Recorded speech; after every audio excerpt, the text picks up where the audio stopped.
Without Sherpa আর with Sherpa এর যে ডিফারেন্সটা এটা যদি আমাদের সকলকে একটু জানান। ওরা ক্লাইম্বিং এ অনেক দক্ষ হয়।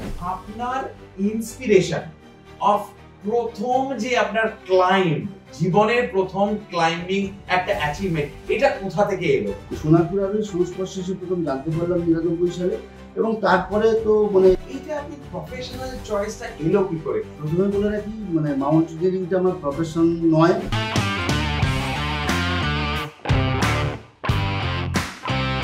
Welcome to the first episode of Aligned Living. Here we explore the intersections of wellness, movement, and pain-free living. Today's guest is someone who literally stood on top of the world. Mr. Rudra Prasad Haldar, a mountaineer, environmentalist, and a service member with the West Bengal Police. He scaled not only Mount Everest, but also Mount Kanchenjunga and over 24 other high-scaling peaks. We are going to talk about body, mountain, and everything in between.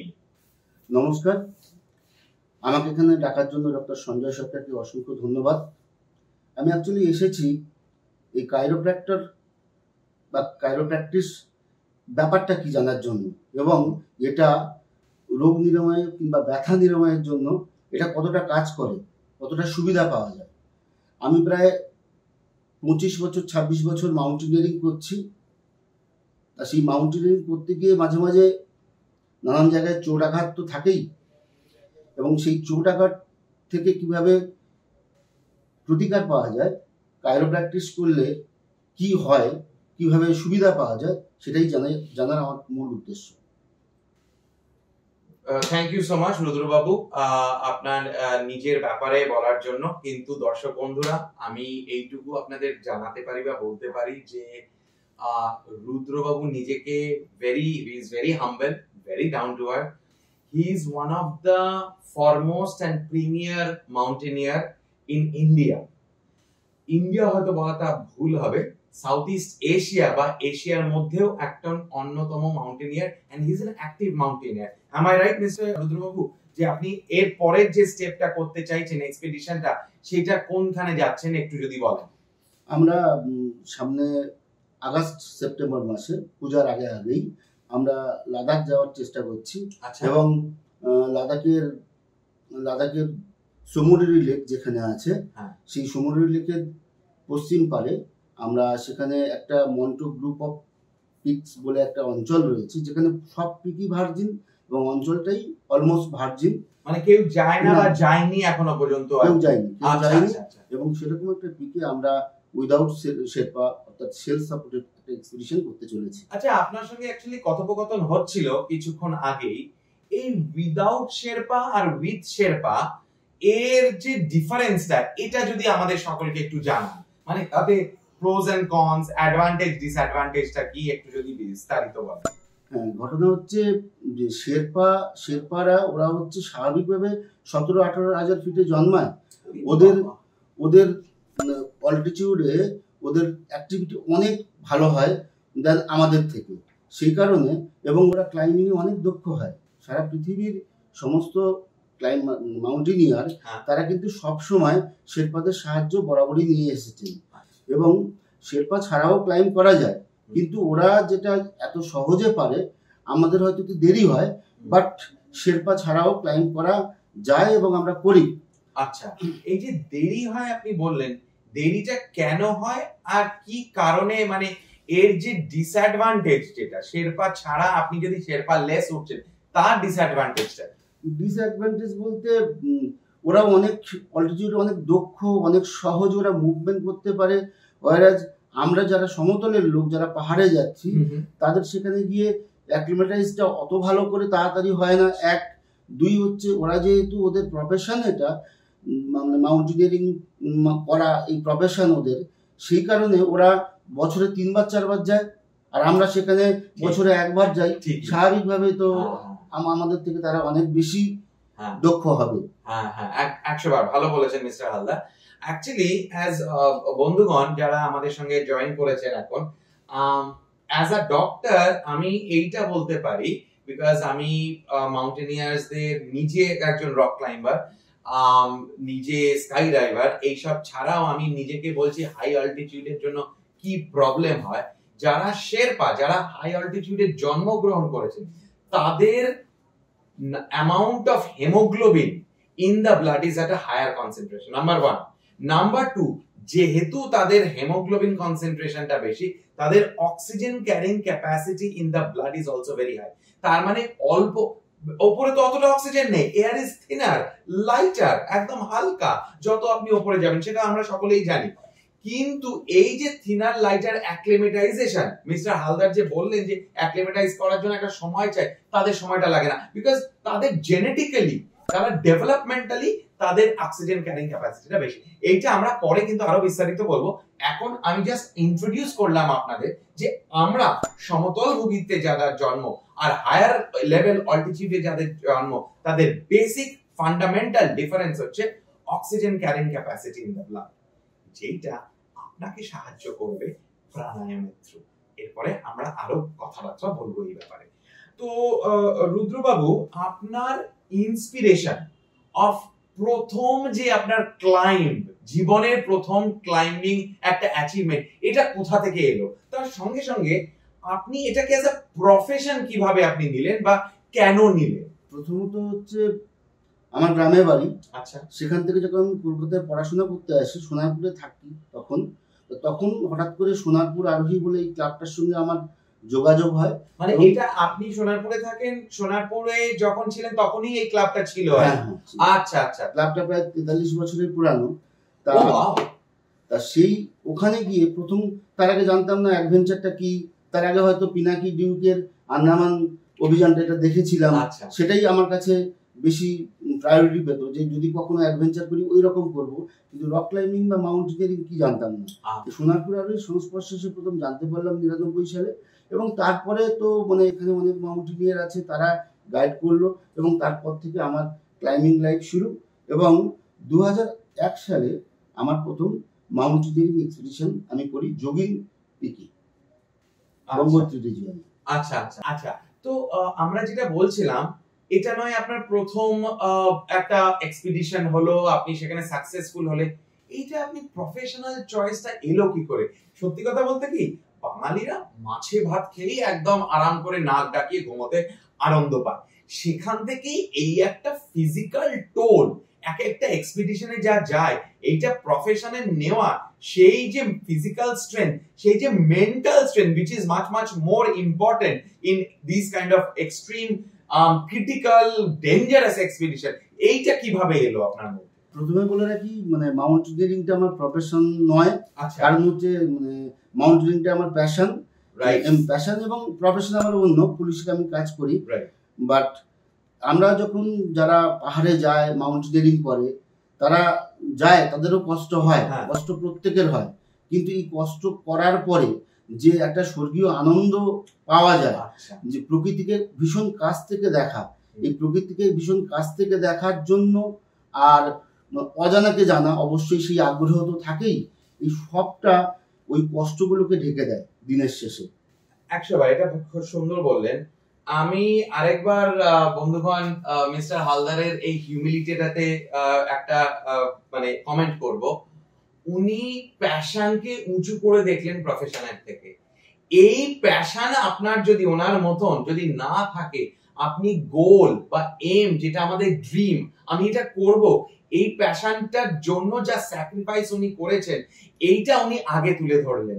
তো it is very important for both all of us to understand, প্যাশনটাকে আমাদের জ্বালিয়ে রাখতেই হবে, স্বামী বিবেকানন্দের কথায়। তো এই প্যাশনটাকেই আমরা যদি ধরে থাকি, it is much much more important and a very important goal setting in your life. এই আমি যে একজন হলিস্টিক পেন পেন ক্লিনিক চালাচ্ছি, বা আমি একজন পেন ম্যানেজমেন্ট ডাক্তার, এই যে প্যাশনটা আমার, আমি কখনো ভাবি না যে আমি আজকে এতটা পেশেন্ট দেখবো বা আমি এতটা সময় দেব। আমি শুধু ভাববো যে, বা ভাবি যে পেশেন্টের মুখে আমার হাসি ফোটাতে হবে। সিমিলারলি ওনারও ক্ষেত্রে, ওনার একটা পিক যখন উনি দেখছেন, পাহাড়কে দেখছেন, ওনার একটাই লক্ষ্য, পাহাড়ের চূড়াতে গিয়ে আমি দাঁড়াবো। ইন্ডিয়ার ফ্ল্যাগ তুলবো, আমি নিজেকে, নিজের দেশকে, সকলকে একটা প্রাইড এর লেভেলে নিয়ে আসবো। চলুন আমরা অনেক গল্প করব, এবারে পরের প্রশ্নে চলে আসি। আপনার রেজিউমে আমি পড়ছি, ওখানে লেখা আছে আপনি অনেক অ্যালপাইন স্টাইল অফ অ্যাসেন্স পছন্দ করেন, আপনি অনেক রেস্কিউ মিশন করেছেন। তো এইটা অনেক স্ট্রেন ফেলে আমাদের শরীরে, মানে আপনার শরীরে তো ফেলবে আমি বুঝতেই পারছি। এই জিনিসটাকে আপনি হ্যান্ডেল করেন কি করে? মূলত আমরা যখন পাহাড়ে যাই এবং যেতে গিয়ে যে প্রবলেম কিছু নয়, যে যেতে গিয়ে আমার তো প্র্যাকটিস দরকার, সেই প্র্যাকটিসটা আমাদের সারা বছর করে রাখতে হয়, করতে হয়। আর প্র্যাকটিস করা এবং সেই জায়গাটা ভালো করে ম্যাপ দেখে চিনে যাওয়া, এই চিনে যাওয়া এবং প্র্যাকটিস করে যদি কেউ যায় তাহলে সেই জায়গাটা সে এক্সপ্লোর করতে পারবে। এক্সপ্লোর করাটা আমার কাছে খুব একটা ভীষণ ইম্পর্টেন্ট ইস্যু যে কোনো জায়গায়। আর অ্যালপাইন স্টাইলে ক্লাইম্ব করতে ভালোবাসি, বাট তার আগে প্রত্যেককে শিখতে হয়। এই শেরপারা মানে বিভিন্ন মাউন্টেনিয়ারিং কোর্স রয়েছে, এবং মাউন্টেনিয়ারিং কোর্সগুলো করার পরে যখন প্রথম এক্সপিডিশন যাচ্ছি এবং শেরপাদের সঙ্গে, ওদের সঙ্গে থেকে কিন্তু আমরা সব থেকে বেশি শিখি, এবং কিছুটা শেখার পরে তারপর অ্যালপাইনিজমের দিকে ঝুঁকলে ভালো হয়। আচ্ছা আচ্ছা, মানে আমি নিজে রক ক্লাইম্বার, একদম বেসিক রক ক্লাইম্বার। আমি ইনফ্যাক্ট আপনাকে বললাম কিছুক্ষণ আগে যে আমি আমার চক ব্যাগটা কিছু দিন আগেও দেখছিলাম, ওটা এখনো আছে, কিন্তু ইন্ডিয়া ফেরার পরের থেকে সেই যে প্যাশনটা সেটা আর করা যা হয়ে ওঠে না। সময় সুযোগ এবং যে অ্যাক্সেসিবিলিটি যেগুলো বিদেশে আছে সেইগুলো এই দেশে খুব ডিফিকাল্ট পাওয়া যায় না বলে আমার এই দিককার যে ঝোঁকটা এটা আস্তে আস্তে আর কি লুপ্ত হয়ে যাচ্ছে। বাট আপনি এই একটা আবার আমার আশা জাগালেন, একটা আগুন আমার মনের মধ্যে দিলেন যে হ্যাঁ, আমি যে জিনিসটা পছন্দ করি, ভালোবাসি, বোল্ডার ক্লাইম্বিং, রক ক্লাইম্বিং, সেটা যেন আবার আমি করতে পারি।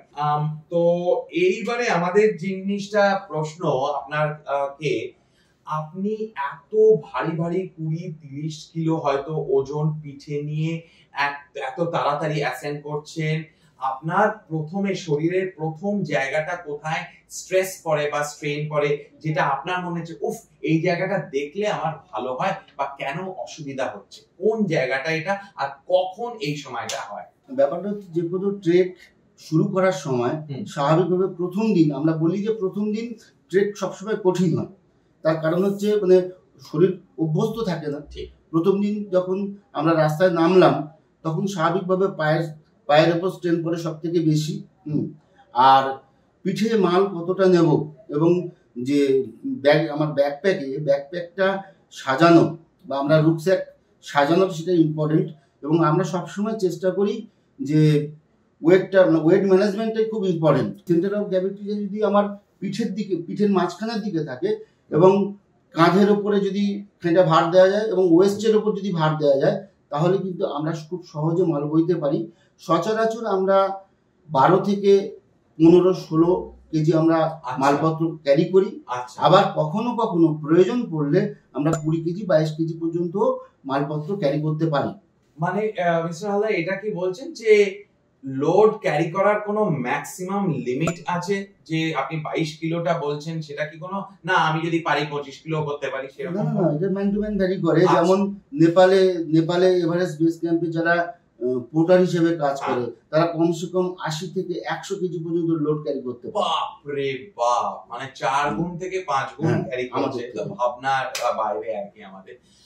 অ্যাজ আ ডক্টর আমি এইটা বলতে পারি, মোর সো ফ্রম শরীরের ফিজিক্স পয়েন্ট অফ ভিউ, সেটা হচ্ছে যেটা রুদ্রবাবু বললেন যে centre of gravity is very critical.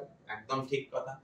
লোডটা যতটা আমার পিঠের দিকে থাকবে, গায়ের কাছে থাকবে, ততটা আমার অন্য পার্ট অফ দ্য বডিতে স্ট্রেন কম পড়বে।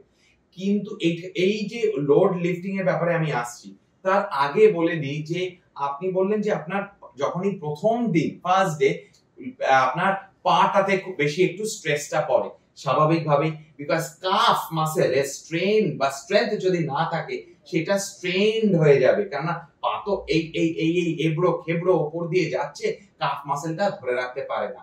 তো who wants to be an athlete, তাদের very very critical, not just mountaineer বা পাহাড়ে চড়ার ব্যাপার হচ্ছে না, as an athlete যদি আমি প্রফেশনে যারা young adults, যারা 14-15 বছরের kids, adolescents, তাদের কথা আমি যদি ধরি, তাদের কাফ মাসেল স্ট্রেংথ যেন হয় বা রাখা যায়।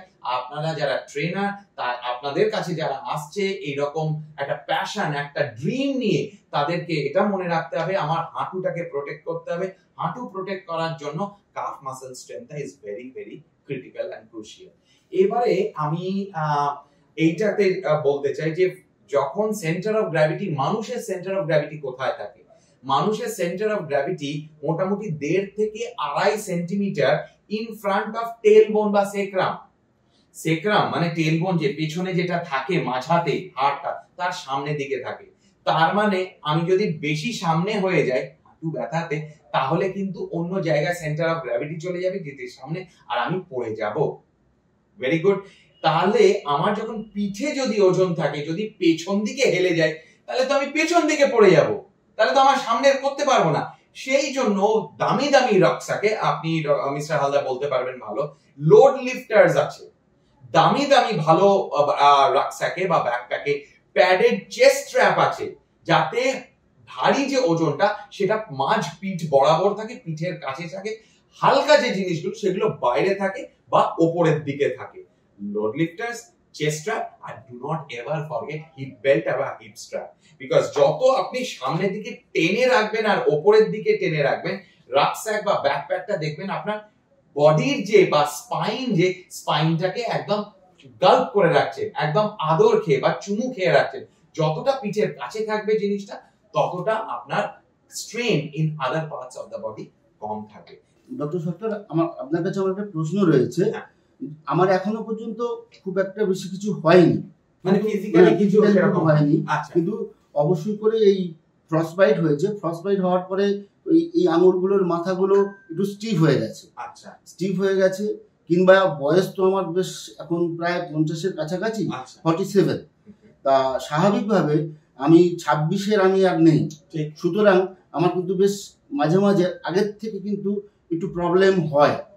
এই কাইরোপ্র্যাকটিস করে বা এই ট্রিটমেন্ট করে আমি কি সেই ব্যাপারে কিছু প্রতিকার পেতে পারি? দারুণ কোয়েশ্চেন।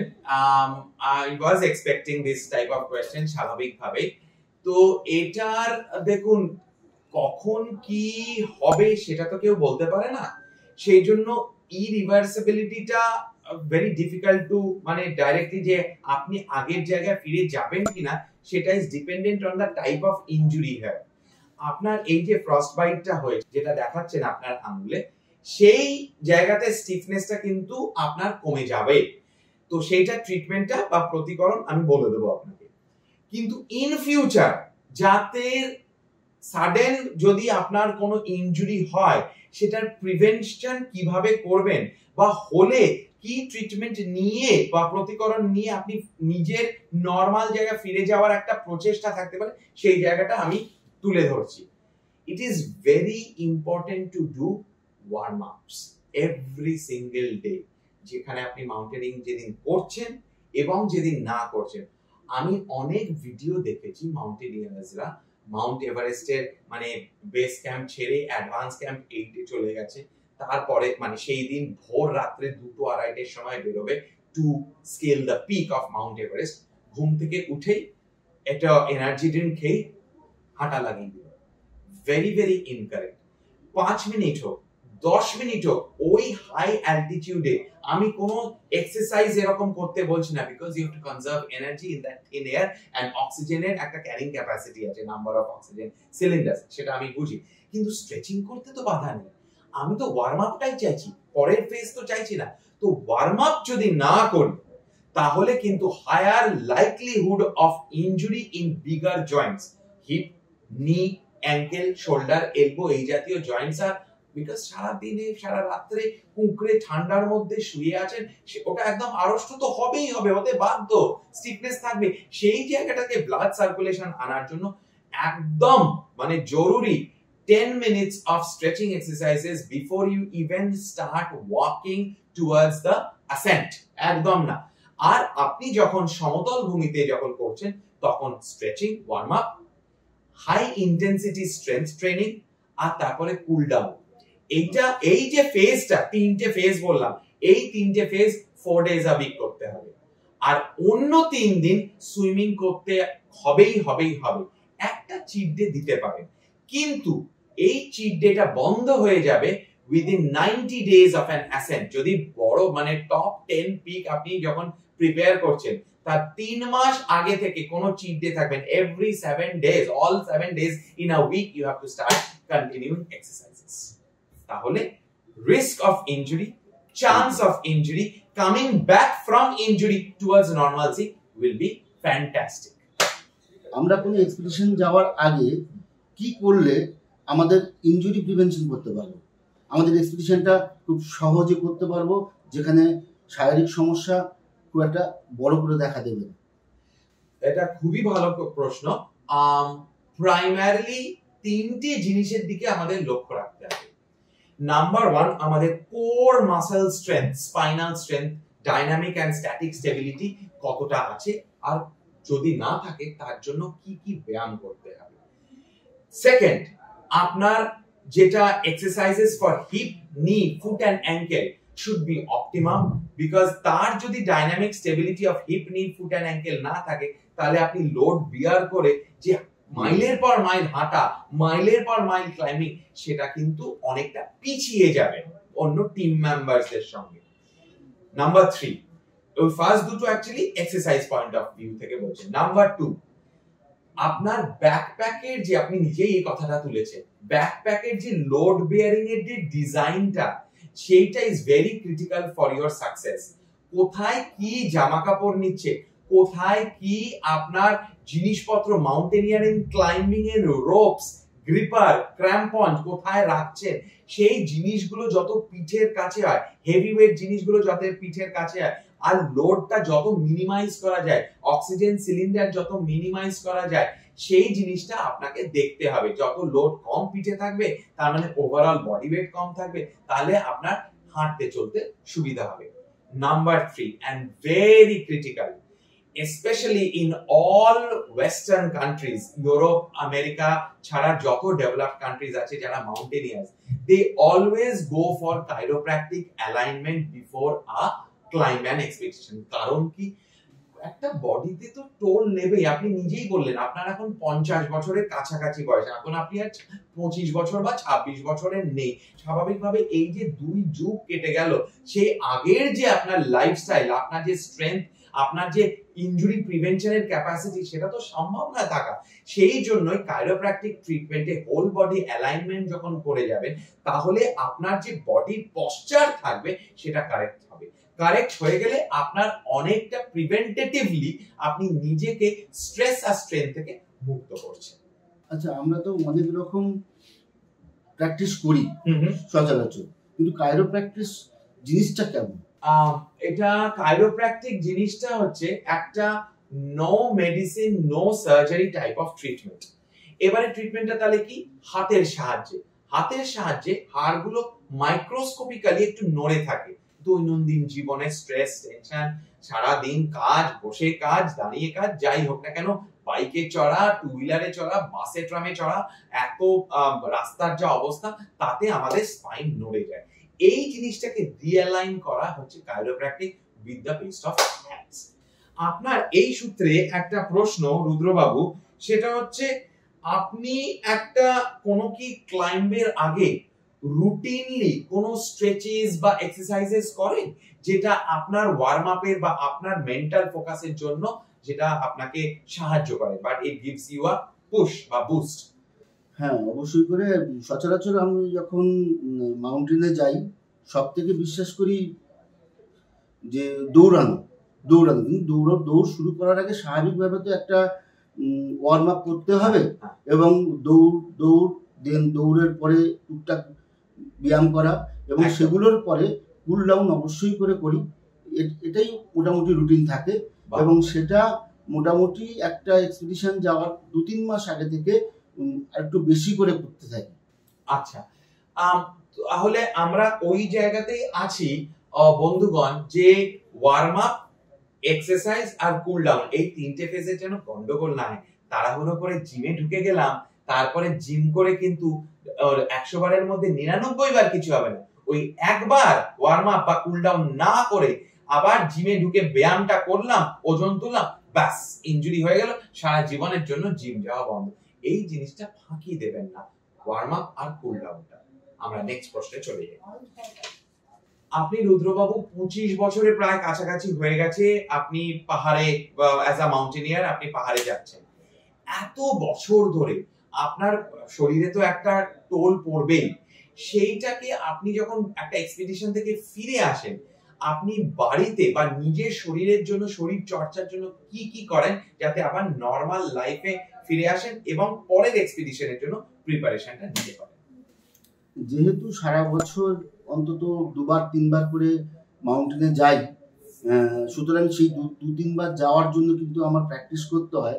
তাই ওভারঅল সারা বছর প্র্যাকটিস একটা হয়ে যায়।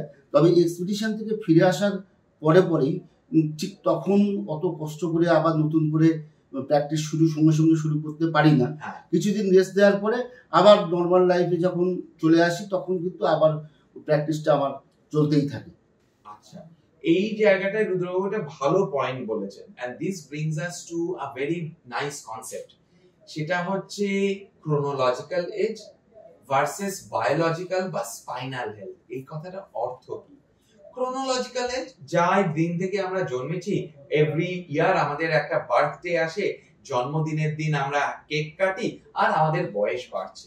কিন্তু আমার যখন 50 হবে আর রুদ্রবাবুর যখন 50 হবে, সেই দুটো 50 বছরের বয়সের মানুষের বডি কিন্তু আলাদা হবে। নাম্বার 1, আমি তো সেই লেভেল অফ অ্যাথলিট নই, আমি না এরকম এক্সপেডিশন করেছি, না রোজ আমার নিজেকে ফিট রাখার জন্য এইভাবে exercise, high level of exercise করছি যেটা রুদ্রবাবু করছেন। তো ওনার spinal health, joint health, bone health, muscle health at 50 will be much higher বা better compared to mine। তার মানে এইটাই দাঁড়ালো কথার অর্থ যে রোজ এক্সারসাইজ করলে আপনার বয়স বাড়তে পারে, কিন্তু আপনার বডি হেলথ বা শরীরের যে এজ, শরীরের এজ কিন্তু অতটা বাড়বে না বয়সের এজের কারণে, ঠিক আছে না? তার মানে age is just a number. এই যে প্রভাবটা, এই যে কথাটা, এইটা কিন্তু খুবই সঠিক। প্রত্যেকের ক্ষেত্রে এক্সারসাইজ যদি আমরা রোজ করি, আমাদের 80 বছর হলেও আমাদের মন এবং শরীরটা যেন 8 বছরই থাকে। চলুন পরের প্রশ্নতে আমরা চলে আসি। যে কোনো এক্সপিডিশনে প্রচুর খাটুনি হয় এবং সেই কারণে সেই এক্সপিডিশন আগে আমরা প্র্যাকটিস করি, কিন্তু এই প্র্যাকটিস করা ছাড়াও যদি সেই এক্সপিডিশন নিয়ে একটা মাইন্ডসেট তৈরি থাকে, এই মাইন্ডসেট তৈরি করতে গিয়ে কাইরোপ্র্যাকটিস কি কোনোভাবে হেল্প করতে পারে? আচ্ছা, বুঝলাম। মানে আমি এটা সিনেমাতে দেখেছিলাম একটা, সিনেমাটার নাম যতদূর মনে পড়ছে ভার্টিক্যাল লিমিট, তাই না? হ্যাঁ, ঠিক। সেইখানে দেখাচ্ছিল যে ফিজিক্যাল পেইন এতটাই হয়েছিল, ইনজুরি হয়েছিল অ্যাভালাঞ্চের জন্য, সে মেয়েটি আর ছেলেটি ভাই বোন পড়ে গেছে, একদম মানে ইনজিওর্ড হয়ে গেছে ওদের, কিন্তু তা সত্ত্বেও ওদের নিজেদের বাঁচাবার জন্য আর বাবা বলে গেছিল যে পিকটা অ্যাসেন্ড করতেই হবে, জিততে হবে, সেইটার জন্য ওরা অ্যাসেন্ড করছিল। That was mental makeup. Yes, it is extremely critical and crucial যে মাইন্ডসেটটা খুব স্ট্রং থাকতে হবে। এই মাইন্ডসেট স্ট্রং রাখার জন্য আমাদের chiropractic treatment is very very important, because আমরা যখন রিঅ্যালাইন করি বডিকে, বোন সেটিংটা করি, তখন অটোনমিক নার্ভাস সিস্টেম বলে একটা নিউরাল কানেকশন আছে, সেইটা যেটা হেল্প করে কর্টিজল লেভেল, অ্যাড্রিনালিন লেভেলটাকে একটা কন্ট্রোল, নিজের কন্ট্রোলের মাত্রায় আনতে পারে বা নিজে নিয়ে আসতে পারবেন। তাতে কি হয়, আপনার যে ব্যথা, মাইন্ডসেট যদি স্ট্রং থাকে, সেই ব্যথাটাকে আপনি এই কর্টিজল, অ্যাড্রিনালিন রাশ দিয়ে আপনি ওটাকে মাস্কিং করতে পারেন। তখন আপনার ব্যথার ফিলই হবে না। তখন আমি ভাববো যে আমার একটাই লক্ষ্য, আমাকে পিকটাতে পৌঁছতে হবে, at any cost I have to do it। তো এই যে জিনিসটা আনা, আমি পারবো, এই মোটিভেশন লেভেলটাই সাইকোলজিক্যালি ইম্পর্টেন্ট। তো সাইকোলজিক্যাল কাউন্সেলিং যতটা ইম্পর্টেন্ট, ততটাই chiropractic treatment important to improve your spinal connection with the brain. তো এই জিনিসটার জন্যই আমি আগের প্রশ্নে বলেছিলাম যে প্রি এক্সপিডিশন everyone মানে mostly in developed countries most mountaineers go for chiropractic realignment procedure for the entire body. Climbing এর সময় তো আমাদের কখনো কখনো পিঠে বা ঘাড়ে ব্যথা লাগে, হয়তো তার পেছনে কারণ থাকবে, ওয়ার্ম আপ ঠিক হয়নি, কিন্তু কখন আমি বুঝবো যে ব্যথাটা কি পজিশনে গেলে আমি বুঝবো যে এটা ঠিক হচ্ছে না বা সেই সময় থামা উচিত ইত্যাদি। আচ্ছা, যদি ইউজুয়ালি এটা যদি অ্যাকিউট হয় তাহলে বডি নিজেই বলে দেবে আপনাকে যে আপনি এখন রাক্সাকটা ফেলে দিন, আপনি রেস্ট করুন। কিন্তু যদি এটা ক্রনিক হয়, আপনি দেখবেন যে যখনই একটা ডে 3 আসছে, আরে আমার তখনই ব্যাকে একটা স্ট্রেন আসছে, বা ডে 7 অফ দ্য ক্লাইম্ব হলো, তখন দেখছেন একটা ঘাড়ে ব্যথা আসছে। যখন এই জায়গাটা হচ্ছে তখন you can do certain exercises and take care of it by yourself. কিন্তু এই ডে 8 এ ঘাড়ে ব্যথাটা যখন ডে 3 তে আসছে, বা ডে 3 এর পিছে ব্যথাটা যখন ফার্স্ট ডেতেই চলে আসে, তখন you better talk to your doctor. তখন উনি বলে দেবেন যে না বাবা, এখন নিজেকে একটু ট্রিটমেন্ট দিতে হবে, এখন এক্সপিডিশন করা যাবে না, এখন ওঠা বসা যাবে না, রেস্ট নিয়ে এই জিনিসটা করা। তার মানে মোদ্দা কথা কি দাঁড়ালো, আমার ব্যথা কখন আসছে এইটা নোট ডাউন করাটা ভেরি ক্লিনিক্যালি ইম্পর্টেন্ট।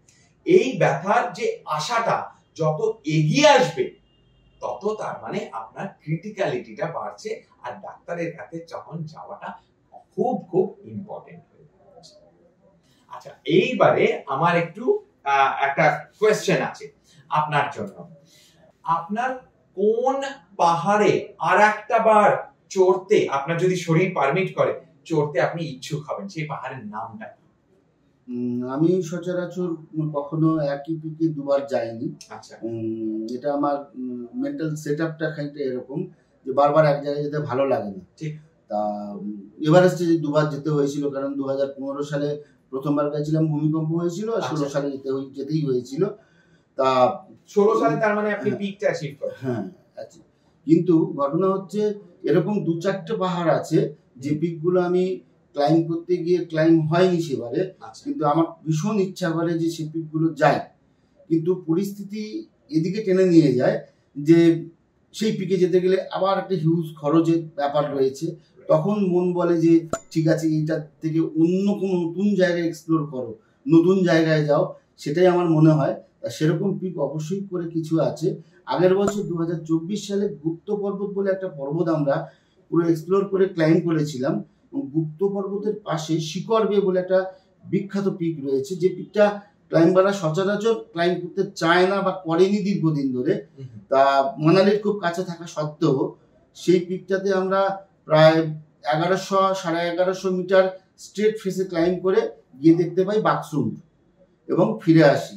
জেনারেলি ওইটা যাওয়ার ইচ্ছা আছে। পঞ্চচল্লি 2 বলে একটা বিখ্যাত পিক রয়েছে।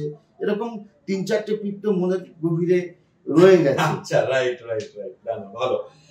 প্র্যাকটিসের ক্ষেত্রে যখন কোনো কেউ মাউন্টেনে যাবে, সেখানে কমন মিস্টেক করে ফেলে মাউন্টেনিয়াররা কোনগুলো? মেজরলি যেটা আমার কাছে যারা এসছেন এখনো পর্যন্ত অ্যাজ আ পেশেন্ট, আমি দেখেছি যখন আমি জিজ্ঞেস করি, একটা তো হিস্ট্রি জিজ্ঞেস করতে হবে, তো তার ক্ষেত্রে দেখেছি যে ওনাদের কোর যে স্ট্রেংথ যেটা আছে সেটা ডেভেলপ ভালো করে হয়নি।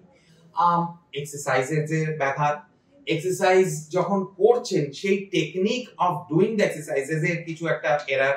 তো মোদ্দা কথা হলো, কোর মাসেল যদি স্ট্রেংথ না থাকে তাহলে ইনজুরি কিন্তু হাইলি লাইকলি হয়ে যায়। তো এই কোর মাসেল স্ট্রেংথটা প্রত্যেক মাউন্টেনিয়ার ক্ষেত্রে ভালো রাখতে হয়, সেই জন্য সেই এক্সারসাইজ গুলো করা উচিত।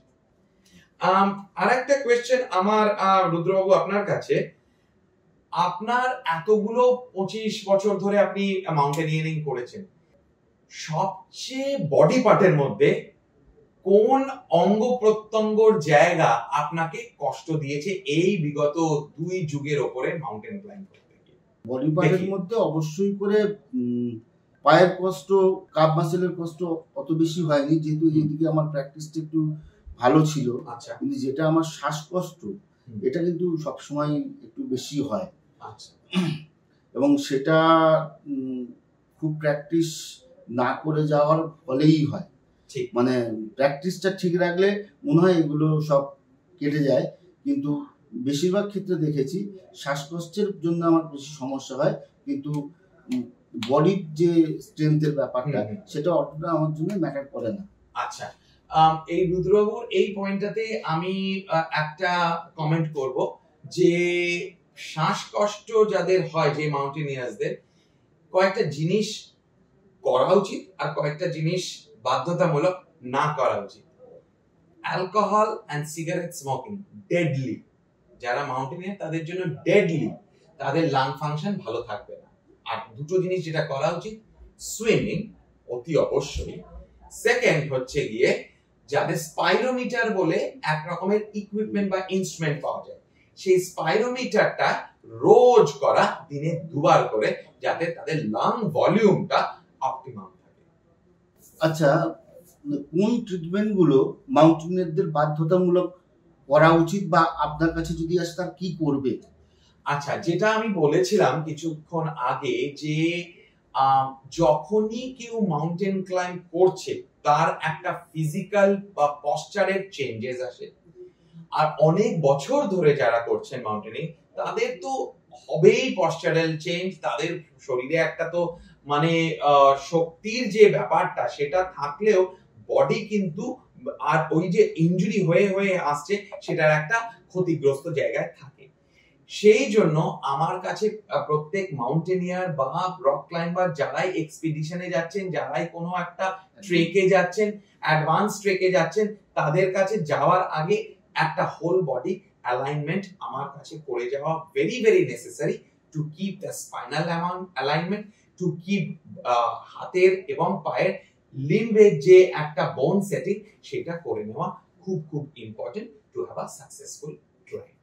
রুদ্রবাবু, একটা ক্লোজিং স্টেটমেন্ট যদি আপনাকে বলতে চান। আজকে এত সুন্দর আজকে কথোপকথন হলো, আমাদের ডিসকাশন হলো, আশা করি অডিয়েন্স বন্ধুগণরাও বুঝতে পারলেন, জানতে পারলেন, শিখতে পারলেন কিছুটা হলেও, যে ট্রেকিং মাউন্টেনিয়ারিং এর জন্য ফিজিক্যালি কতটা ডিমান্ডিং এন্ড চ্যালেঞ্জিং হতে পারে। আপনার সংগঠন থেকে আপনারা কি ইচ্ছুক থাকবেন যে আমরা একটা কোলাবোরেট করি? বিকজ যারা ইয়াং, যারা নভিস, যাদের এম গোল হচ্ছে আমি মাউন্টেনিয়ার হব, আমি অ্যাডভান্স ট্রেকার হব, তাদের যে একটা ফিজিক্যাল প্রিপেয়ারনেস থাকে, একটা মেন্টাল মেকআপ থাকে, এইটা কি আমাদের একটা কোলাবোরেশন করে তাদেরকে হেল্প করার জায়গা কি তুলে ধরা যেতে পারে? অবভিয়াসলি তাহলে খুব ভালো হবে। যে ছেলেগুলো আজকে শুরু করছে বা কিছুদিন শুরু করেছে, তারা একটা ওয়ে আউট পাবে, কিভাবে নিজেকে রেডি করতে পারবে যে কোনো এক্সপিডিশনের আগে, কোন কোন বিষয়ে জোর দিতে হবে। এবং অবশ্যই করে যদি এই প্রস্তাব, আমার কাছে তো সাংঘাতিক ভালো ব্যাপার, এবং আমরা একসঙ্গে কোথাও বসতে পারি এবং এরকম একটা সেশন চালাতে পারি। Perfect, thank you so much. রুদ্রবাবু, আজকে আপনি যে আসলেন, আমরা সত্যি অসংখ্য অসংখ্য ধন্যবাদ অন্তরের অন্তঃস্থল থেকে, যে আপনি আপনার মতন একজন ভারত মাতার ছেলে সন্তান এত গর্ব দিয়েছেন, এত গর্ব করেছেন বাঙালিদের এবং ইন্ডিয়ান্স বা ভারত মাতার জন্য। আপনি একটা শেষ কিছু বলুন আমাদের অডিয়েন্সের জন্য। Mountain teach respect, give the same to your body. আমারও কিন্তু একটা ক্লোজিং স্টেটমেন্ট এরকম আছে, you do not need pain to prove your passion, alignment is the key to your success, and come to Dr. Sanjay Sarkar's Remove Pain Clinic for your next alignment.